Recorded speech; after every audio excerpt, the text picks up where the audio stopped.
Welcome to the third video in this series. Today we're talking about credit. So I'm going to give you some credit builders to help boost up your credit. And this is following the last video about evictions. If you have evictions on your record and you were having a hard time, I gave some tips in the last video. I will link it below. So today, credit builders, right? They report to all three credit bureaus. There's no hard pull. These are gonna be a mixture of all three types of credit. So the first two are gonna be installment loans. Then you have revolving, Kikoff, that's a revolving credit line. And then you have rent reporters and rental karma. And those two services report the rent that you're paying every month to the credit bureau. And those are gonna be, like, they fall in the category with the utilities. Self-lender, let's talk about that one.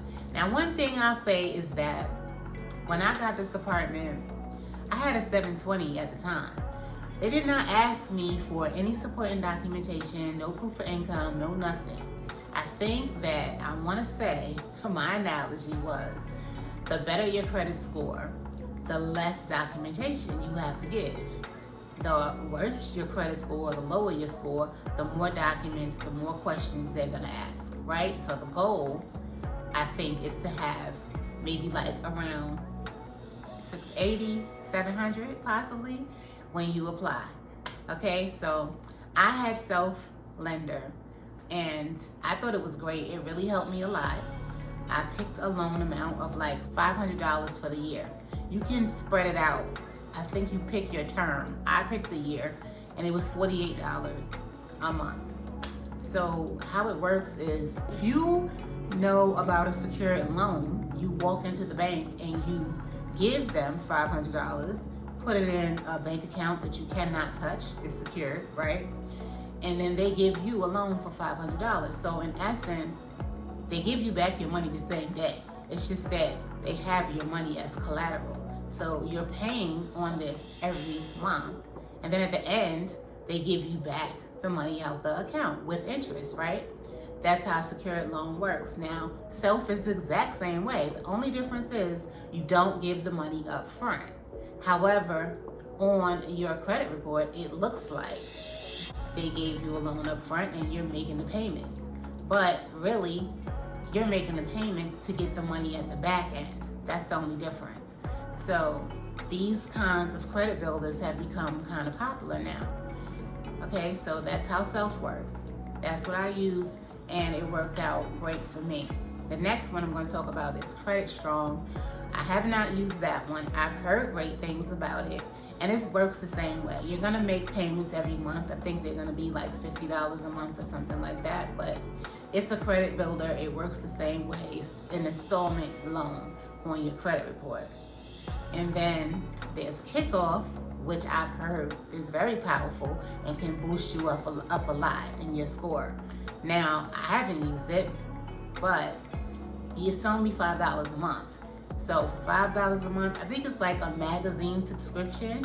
So you pay the $5 a month, they report to all three credit bureaus, your credit score goes up. It sounds like a win-win to me. The other two are rent reporters.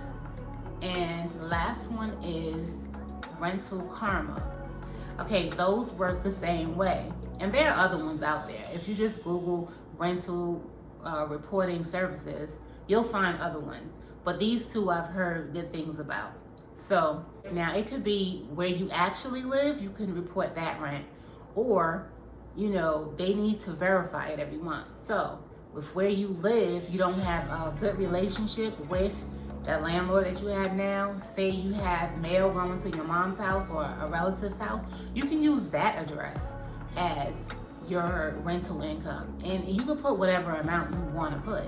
And so you just have to tell the person, hey, a text is going to come to you from this company. It's going to be 3 questions, basically. It's going to say, you know, how much have you paid? How did you pay it? And did you pay it on time?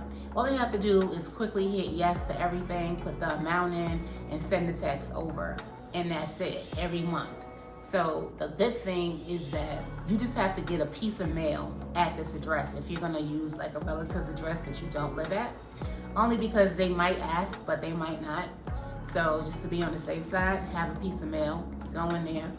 And the good thing is you can actually backdate how long you've been living there. What you talking about?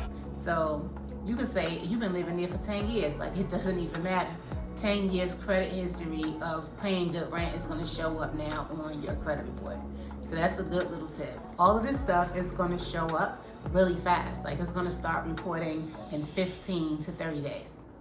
And another thing that you can do is have someone add you on as an authorized user. That's good also. The good thing about that is all that person's good history, make sure you pick somebody to add you onto a card that is in good standing, they have a high credit limit, and they've been paying on time. Like, it doesn't make any sense at all to get somebody to add you on as an authorized user when that person has messed up on this particular line of credit, right? So the good thing is that if they've had this card for 5 years and they've been paying on time, all of a sudden that shows up in 30 days on your credit report like you've had this card for 5 years and you've been paying on time. That's great, right? It's like a cool cheat. And also the credit limit that they have. So if they have a $7,000 credit limit, now that's your credit limit too, right? They did all the hard work for you. You can reap the benefits. So that's a great way to give yourself a boost as well. It's very good to know the difference between your FICO score and your Vantage score. Now, a lot of us are more familiar with the Vantage score, probably because a lot of us use Credit Karma to check our scores, right? Because it's free. However, most banks use the FICO score model, and the only difference is the two scores are calculated differently, but most banks go with the FICO score. So that's just something for you to know, because if you apply for something and you look at Credit Karma and you see you have like a 650 on Credit Karma, that's probably not what the lender that you're applying to is going to see. They'll probably pull a FICO score, and your FICO score could actually be 20, 30, 40 points difference from the Credit Karma score. It could be higher or it could be lower. So that's something that you just need to know about. And also, you need to know about the breakdown of your credit, like what makes up a FICO score. And so basically, it's 35% for payment history. So that's the largest part, right? You must pay these bills on time, and 30% is going to be your utilization. That's important also, because you should have no more than 30% of your credit card used. That's the goal.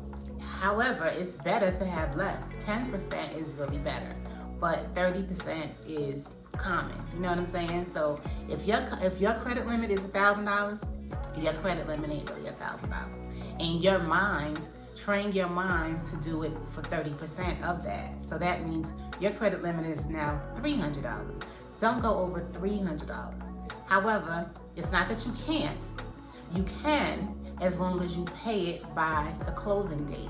So if your card is due on the 20th of the month and you spent $800, that means that on the 20th of the month, by your closing statement, you want to pay about $500 down so that you only owe now 30%, which is $300. So you can spend more as long as you pay it by the closing date, and then nobody will ever know that you was overutilized. Okay, the next part would be 10% makes up credit, a mix of credit. So that's like what I said earlier, where you should have some revolving credit, some installment loans, and then you have those bills that are recurring every month, like utilities, that's in its own lane. New credit is 10%.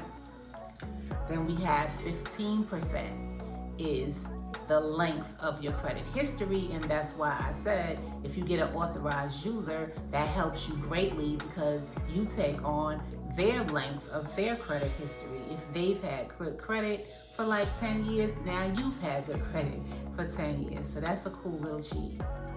And then, you know, inquiries knock off some points as well. Most people think that inquiries stay on your report for 2 years, but in reality, you can get them off sooner than that. It depends. Like, for example, if you applied for, I don't know, a Target card right, and you got denied, Target now has an inquiry on your credit report. But if you don't have a card for Target, then it doesn't need to be there. On the other hand, if you applied for a card at Bed Bath & Beyond and you got approved, now that's an inquiry on your credit report, but it matches because you have an account there. So for the things that you do not have an account for that you applied for, you don't need to have an inquiry up there for that. You can get those removed. Now, if you call up TransUnion, I've tried, if you call them up and say it's false or it's inaccurate or you don't have the card, they're gonna say, well, file a report. And so what that means is they're looking for an FTC report, a Federal Trade Commission report, which you can get that yourself. You can just go online to it's called identitytheft.gov. Make sure you go to the .gov, not .com. And so it's free. You just go through all the steps and you answer the questions about the credit card, put the account in there and everything, and say that, you know, you have to say it was fraud basically in order for you to get this FTC report. But you go through the steps, it takes like 7 minutes. You get the FTC report, download it, and now you send that off to the credit bureaus. And with that, they will remove the inquiry. So that's how you can get it off quickly and you don't have to wait 2 years. It doesn't really hurt your credit that bad, but every time you get an inquiry, you'll see that your score goes down a little bit, like 3 points, 4 points, like that, okay? So you don't want to get a whole lot of inquiries. Plus it just makes you look like you're trying to get too much credit, and it don't look good. Too many inquiries, nobody's really gonna want to give you more credit. Too many inquiries at one time, let me say that. So there's a period of time that you can get, you know, a couple of inquiries at one time, and it's not gonna damage you. But like, for example, I went to the car dealership and I was just testing. Did I want to trade in my car? I don't know. Like, I was just, and they ran my credit. Now I said only run my credit with one place because I don't want a bunch of inquiries, because I know that that's what happens. But somehow I wound up with 6 inquiries anyway. And that's what you don't want to happen.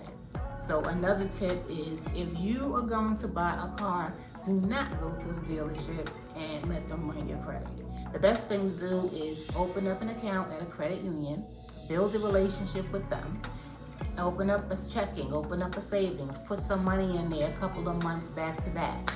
You know, maybe apply for one of their credit cards. Then you want to come to them for a car loan. And you want to get that loan, that check. They will give you the check for the whole car that you picked out. You go to the dealership and you pay for the whole car with that check.